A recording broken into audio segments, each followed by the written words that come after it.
জয় শ্রীহরি, জয় শ্রী বিষ্ণু।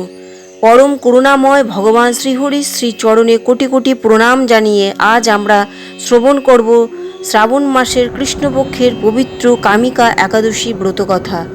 ব্রহ্ম বৈবর্ত পুরাণে বর্ণিত এই মহাপবিত্র ব্রতের মাহাত্ম্য ভক্তিভরে শ্রবণ করলে এবং পালন করলে ভগবান শ্রীহরির অশেষ কৃপা লাভ হয়।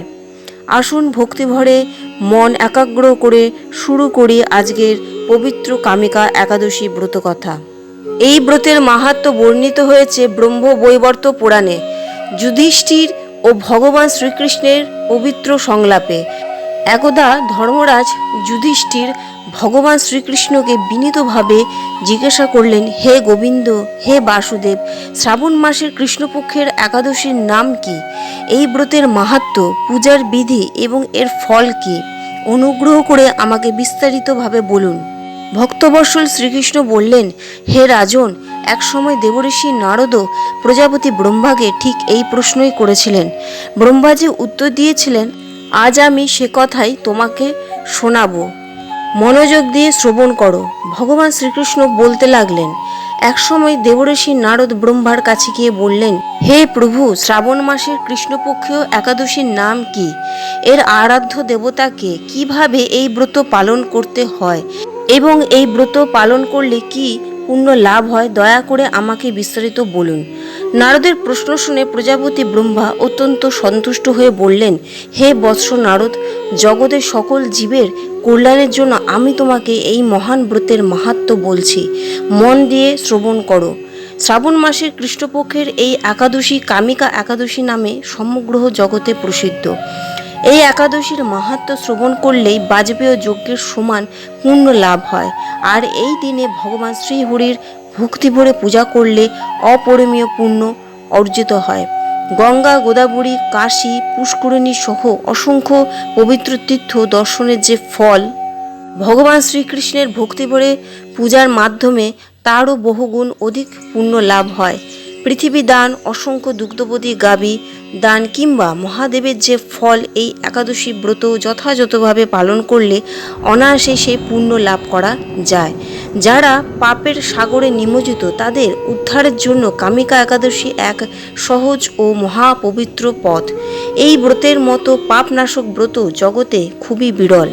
যারা এই একাদশীর রাতে জাগরণ করে ভগবানের নাম স্মরণ ও কীর্তনে মুগ্ধ থাকেন, তারা কখনো দুঃখ দুর্দশায় পতিত হন না এবং মৃত্যুর পরে নিম্নজনি লাভ করেন না। এরপর ব্রহ্মা তুলসী মহিমা বর্ণনা করে বললেন, যিনি ভগবান কেশবকে তুলসী পাতা দিয়ে পূজা করেন, তিনি পদ্ম পাতায় জলের মতোই পাপ থেকে নির্লিপ্ত থাকেন। ভগবান শ্রীহরি যেমন তুলসী পাতায় সন্তুষ্ট হন, তেমন মূল্যবান মণিমুক্তা দিয়েও সবসময় ততটা সন্তুষ্ট হন না। যিনি তুলসী মঞ্জুরি দিয়ে ভগবান বিষ্ণুর পূজা করেন, তার জন্ম জন্মান্তরের সমস্ত পাপ ধ্বংস হয়ে যায়। ব্রহ্মা আরও বললেন, যিনি প্রতিদিন তুলসী দেবীর দর্শন করেন, তার পাপ দূর হয়। যিনি তুলসী স্পর্শ করেন, তার দেহ পবিত্র হয়। যিনি তুলসীকে প্রণাম করেন, তার রোগ ব্যাধি দূর হয়। আর যিনি তুলসীতে জল অর্পণ করেন, তার নিকটে যমদূত আসতে ভয় পান। তুলসী ভগবান শ্রীহরির পরম প্রিয়া, তাই তুলসী অর্পণের মাধ্যমে ভক্ত ভগবানের বিশেষ কৃপা লাভ করেন। এই পবিত্র একাদশীতে যে ব্যক্তি ভগবান শ্রীহরির সম্মুখে প্রদীপ জ্বালান, তার পুণ্যের হিসাব স্বয়ং চিত্রগুপ্তও করতে পারেন না। তার পূর্বপুরুষেরাও সেই পুণ্যে পরম তৃপ্তি লাভ করেন। এরপর ভগবান শ্রীকৃষ্ণ যুধিষ্ঠিরকে বললেন, হে রাজন, আমি তোমাকে সর্বপাপ হারিণী কামিকা একাদশীর মাহাত্ম্য বর্ণনা করলাম।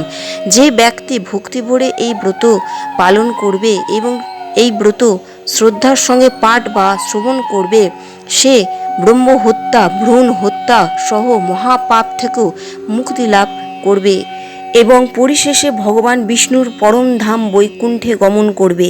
এই ছিল পবিত্র কামিকা একাদশীর ব্রতকথা। ভগবান শ্রীহরির কৃপা সকলের জীবনে বর্ষিত হোক। আপনাদের সকলের কামিকা একাদশী ব্রত শুভ, মঙ্গলময় ও কল্যাণকর হোক। জয় শ্রীহরির জয়, জয় শ্রী বিষ্ণু নারায়ণের জয়।